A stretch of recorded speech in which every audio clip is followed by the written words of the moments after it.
আমরা এই আদেশের আওতায় গণভোটের মাধ্যমে সংবিধান সংস্কার পরিষদ গঠন এবং 270 দিনের মধ্যে প্রয়োজনীয় সংশোধন, সংযোজন, পরিবর্তনের জন্য আমরা কনস্টিটিউয়েন্ট পাওয়ার হিসেবে জনগণের গাঠনিক ক্ষমতা যেন ব্যবহৃত হয় সেজন্য এই পরিষদের প্রস্তাব করেছি। আমরা আশা করি যে এই প্রক্রিয়ার মধ্য দিয়ে তা অর্জন করা যাবে। তবে আমাদের আরও একটি বিকল্প প্রস্তাব আছে। আমাদের দ্বিতীয় বিকল্প প্রস্তাব, যেমনটি আমি আগেই বলেছি শুরুতে, যে প্রক্রিয়ার দিক থেকে একটা বড় অংশই একই রকম, একটি ব্যতিক্রম ছাড়া। আমাদের দ্বিতীয় বিকল্পেও বলা হচ্ছে যে সরকার একটি আদেশ জারি করবেন, সেই আদেশের অধীনে গণভোট অনুষ্ঠিত হবে। গণভোটে একটি মাত্র প্রশ্ন থাকবে, তবে ওই আদেশের তফসিলে যে 48টি বিষয় আছে সেগুলো অন্তর্বর্তী সরকার সেগুলোকে বিল আকারে প্রস্তুত করেও জনগণের সামনে উপস্থাপন করতে পারেন। যখন বিল হিসাবে উপস্থাপিত হবে এবং গণভোটের মধ্য দিয়ে যদি জনগণের সম্মতি লাভ করা যায়, তবে ওই বিলটি সংবিধান সংস্কার পরিষদের কাজে সহযোগিতা করবে। এটা কোনো অবস্থাতেই কেবলমাত্র তাদের গ্রহণের জন্য দেয়া হবে না, তাদেরকে দেয়া হবে এটি যেন তাদের কাজের সহযোগিতা করে। অর্থাৎ সংবিধান সংস্কারের জন্য যে পরিষদ তৈরি হবে, সেই পরিষদ জুলাই জাতীয় সনদের স্পিরিটকে ধারণ করে প্রয়োজনীয় সংবিধানের প্রয়োজনীয় সংশোধন, সংযোজন, পরিবর্তন করতে পারবেন। তবে এই বিল যেহেতু জনগণের দ্বারা যদি অনুমোদিত হয়, তবে এটি তাদের সাহায্য করবে। এই বিলগুলো, অর্থাৎ এই বিলটি, এই যে প্রয়োজনীয় সংশোধনের, সংযোজনের যে বিষয়গুলো জনগণের দ্বারা সম্মত হবে, যদি সংবিধান সংস্কার পরিষদ 270 দিনের মধ্যে তাদের দায়িত্ব সম্পাদন করতে না পারেন, তাহলে গণভোটে পাশ হওয়া বিলটি স্বয়ংক্রিয়ভাবে, অর্থাৎ আপনি সংবিধানের সংশ্লিষ্ট অনুচ্ছেদগুলোকে প্রতিস্থাপন করবে। 270 দিনের দায়িত্ব পালনের পর সংবিধান সংস্কার পরিষদ তার কার্যক্রম সমাপ্ত করবে। নির্বাচনের পর থেকে জাতীয় সংসদ হিসেবে কার্যকর থাকবে, যদিও জাতীয় সংসদের সদস্যরাই সংবিধান সংস্কার পরিষদের সদস্য হচ্ছেন। তথাপি আমরা প্রস্তাব করেছি জাতীয় সংসদের সদস্যরা একাধিক ক্রমে জাতীয় সংসদের সদস্য হিসেবে এবং সংবিধান সংস্কার পরিষদের সদস্য হিসেবে আলাদাভাবে শপথ গ্রহণ করবেন। সংবিধান সংস্কার পরিষদ তার নিজস্ব রুলস অফ প্রসিডিওর তৈরি করবে। সংবিধান সংস্কার পরিষদ জাতীয় সংসদের যিনি স্পিকার হবেন, তিনি সংবিধান সংস্কার পরিষদের সভাপতিত্ব করবেন। তার অনুপস্থিতিতে ডেপুটি স্পিকার ওই পরিষদের সভায় সভাপতিত্ব করবেন। তাদের উভয়ের অনুপস্থিতিতে সংস্কার পরিষদে গঠিত সভাপতি প্যানেল থেকে ওই পরিষদের বৈঠকে সভাপতিত্ব করবেন। আমাদের দৃঢ় বিশ্বাস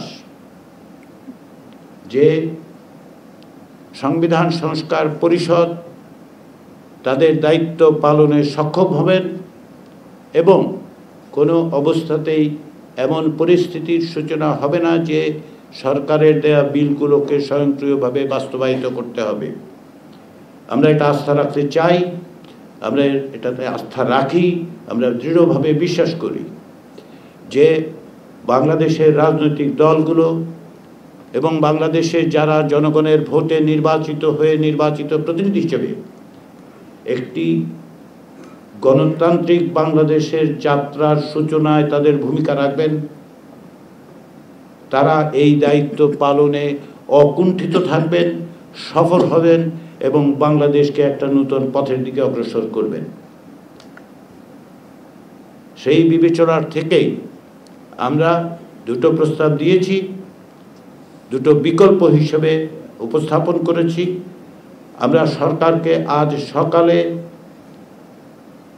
আমাদের প্রস্তাবের বিস্তারিত দেওয়ার পর অনুরোধ করেছি যত দ্রুততার সঙ্গে সম্ভব যেন তারা এই বাস্তবায়ন প্রক্রিয়ার সূচনা করে। আমরা আশা করি তারা সেটা করবেন। জাতীয় ঐকমত্য কমিশনের পক্ষ থেকে আমি এবং কমিশনের সকল সদস্য, সর্বোপরি ঐকমত্য কমিশনের প্রধান অধ্যাপক মোহাম্মদ ইউনূসের পক্ষ থেকে আমি প্রতিটি রাজনৈতিক দলের কাছে কৃতজ্ঞতা প্রকাশ করছি, আন্তরিকভাবে ধন্যবাদ প্রকাশ করছি। এই কারণে প্রায় 9 মাসেরও বেশি সময়ের এই প্রক্রিয়ায় তারা যে আন্তরিকতা প্রদর্শন করেছেন, যে সহযোগিতা করেছেন, যে দৃঢ়তার সঙ্গে সুচিন্তিতভাবে অগ্রসর হয়েছেন, তা এদেশের ইতিহাসে অভূতপূর্ব, দক্ষিণ এশিয়ায় নিশ্চিতভাবে অভূতপূর্ব এবং বৈশ্বিকভাবে তারা একটি উদাহরণ সৃষ্টি করেছেন। তার জন্য, এই কৃতিত্বের জন্য তারা আমাদের সকলের সাধুবাদ প্রাপ্য। আমি এই সুযোগে ধন্যবাদ জানাই জাতীয় ঐকমত্য কমিশনের প্রত্যেকটি সদস্য, যারা সমস্ত রকম বিভিন্ন রকম দায় দায়িত্ব নিজেদের অন্যান্য ব্যক্তিগত কাজ ছেড়ে হলেও এই কমিশনের দায়িত্ব পালনের ক্ষেত্রে নিষ্ঠার সাথে সময় দিয়েছেন। আমি ধন্যবাদ জানাতে চাই আমাদের যে বিশেষজ্ঞ প্যানেল, যারা আমাদের যখনই প্রয়োজন হয়েছে তখনই আমাদেরকে সহযোগিতা করেছেন, যুক্ত হয়েছেন, মতামত দিয়েছেন। আমি ধন্যবাদ জানাতে চাই আমাদের এই কাজের সঙ্গে যে গবেষকরা যুক্ত ছিলেন তাদের প্রতি। সবশেষে আমাদের কার্যালয়ে যে সমস্ত কর্মকর্তা এবং কর্মচারী এই প্রক্রিয়ার সঙ্গে যুক্ত থেকে প্রতিদিন, এমনকি সাপ্তাহিক ছুটির দিন, সরকারি ছুটির দিন, এগুলো সত্ত্বেও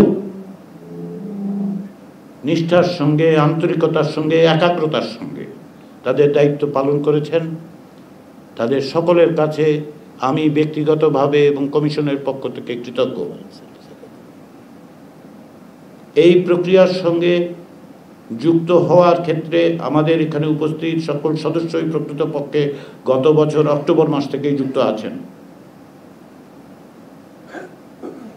এই সময়ে সংবিধান সংস্কার কমিশনের দায়িত্ব পালনকালে এবং জাতীয় ঐকমত্য কমিশনের সহসভাপতির দায়িত্ব পালনকালে এদেশের গণমাধ্যমগুলো যে দায়িত্বশীল আচরণ করেছেন, আপনারা যে সহযোগিতা করেছেন, আপনাদের পক্ষ থেকে যে সাহায্য আমরা পেয়েছি, সেটা কোনোভাবেই, কোনো ভাষায়, কোনো শব্দ দিয়ে প্রকাশ করা যাবে না।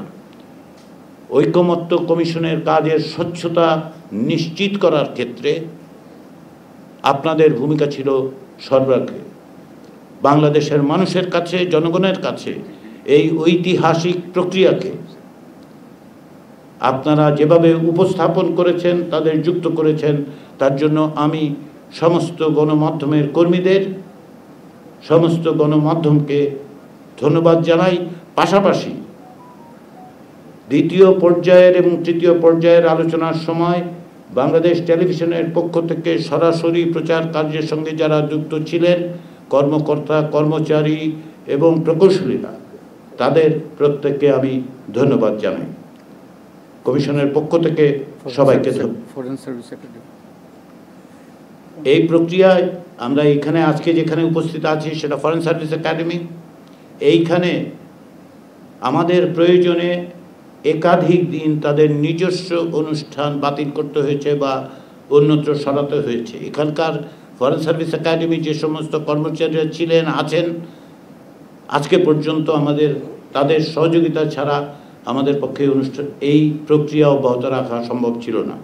আমি তাদেরকেও ধন্যবাদ জানাই। সবাইকে ধন্যবাদ।